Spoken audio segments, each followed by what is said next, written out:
TV9 news మాటలు చెప్పే ప్రభుత్వం కాదు, అభివృద్ధి చేసే ప్రభుత్వం. తెలుగుదేశం పార్టీ మాటలు చెప్పే ప్రభుత్వం కాదు, అభివృద్ధి చేసే ప్రభుత్వం అని Kurnool MP Bastipati Nagaraju Mantralayam TDP incharge ఎన్ రాఘవేంద్రరెడ్డి అన్నారు. గురువారం స్థానిక రేణుక ఎల్లమ్మదేవి ఆవరణలో ఎంపీడీఓ రాజేంద్ర ప్రసాద్ ఆధ్వర్యంలో నిర్వహించిన ఇది మంచి ప్రభుత్వం కార్యక్రమానికి కర్నూలు ఎంపీతో కలిసి నియోజకవర్గ ఇన్ఛార్జ్ రాఘవేంద్రరెడ్డి ముఖ్య అతిథిగా హాజరయ్యారు. టీడీపీ జిల్లా ఉపాధ్యక్షుడు ముత్తురెడ్డి రామిరెడ్డి ఆధ్వర్యంలో అతిథులకు ఘన స్వాగతం పలికారు. మౌంట్ కార్మెల్ స్కూల్ నుండి బైక్ ర్యాలీతో బయలుదేరి ఎల్లమ్మ గుడి దగ్గరకు చేరుకుని ఎల్లమ్మదేవికి ప్రత్యేక పూజలు చేశారు. అనంతరం ఏర్పాటు చేసిన సభలో పాల్గొన్నారు. మేజర్ సర్పంచ్ కుమారి అయ్యమ్మ తన గ్రామానికి సమ్మర్ స్టోరేజ్ ట్యాంక్ ఏర్పాటు చేసి కోసిగి ప్రజలు దాహార్తిని తీర్చేందుకు కృషి చేయాలని కోరారు. అలాగే కోసిగి మీదుగా వేళ్లెపలు రైళ్లును నిలుపుదల చేసి గ్రామాన్ని అభివృద్ధి పథంలో నడిపించగలరని ఆమె కోరారు.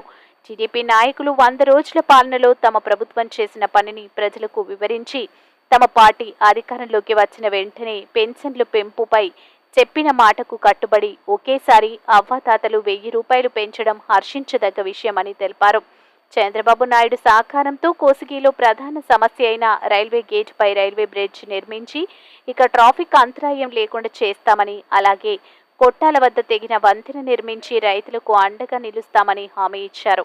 ఈ కార్యక్రమంలో నియోజకవర్గ కూటమి పార్టీ నాయకులు జనసేన లక్ష్మణ, రమేష్ గౌడ్ మరియు కార్యకర్తలు భారీ ఎత్తున పాల్గొన్నారు. MG9 న్యూస్ తో కోసిగి రిపోర్టర్ సతీష్. అవునే కదా, ఎంత బాగా అంటే కడుపు కోత. అటువంటి టైటిలింగ్ యాక్ట్ మీద చంద్రబాబు గారు మొదటి సంతకం చేశారు. ఆ తర్వాత ఉచిత ఇసుక పాలసీ అయితేనేమి, ఇకపోతే మద్యం అయితేనేమి పారదర్శకంగా టెండర్లకు పిలుస్తున్నారు.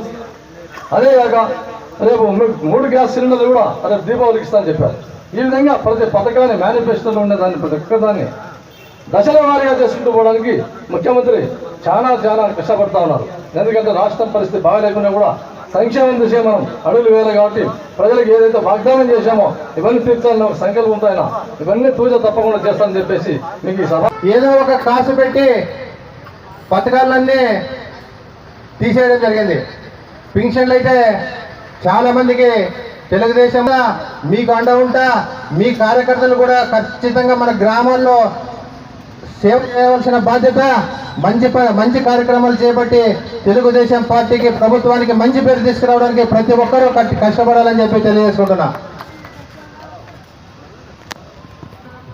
దేవరిపట్టి మధ్యలో మొన్న వర్షానికి పాడైపోయి బ్రిడ్జి 1,30,00,000 రూపాయలు కూడా శాంక్షన్ చేయడం జరిగింది. అదేవిధంగా ఐరన్గల్ కొట్టాల దగ్గర కూడా మొన్న ఒక బ్రిడ్జి పడిపోయింది. అది కూడా 43 లక్షలు శాంక్షన్ చేయడం జరిగింది. తొందరలోనే అవి కూడా పనులు మొదలు పెడతారని చెప్పి తెలియజేసుకుంటున్నాం. 7 మంది మాత్రమే పనిచేస్తున్నారు. ఇంకా 153 మంది షార్టేజ్ ఉన్నారు. కొన్ని గ్రామాల్లో ఒక్క స్కూల్లో ఒకే టీచర్ పనిచేస్తున్న పరిస్థితి ఈ మండలంలో ఉంది. దీనికంటే అధ్వానంగా కౌతాళం మండలంలో కూడా ఇదే పరిస్థితి ఉంది.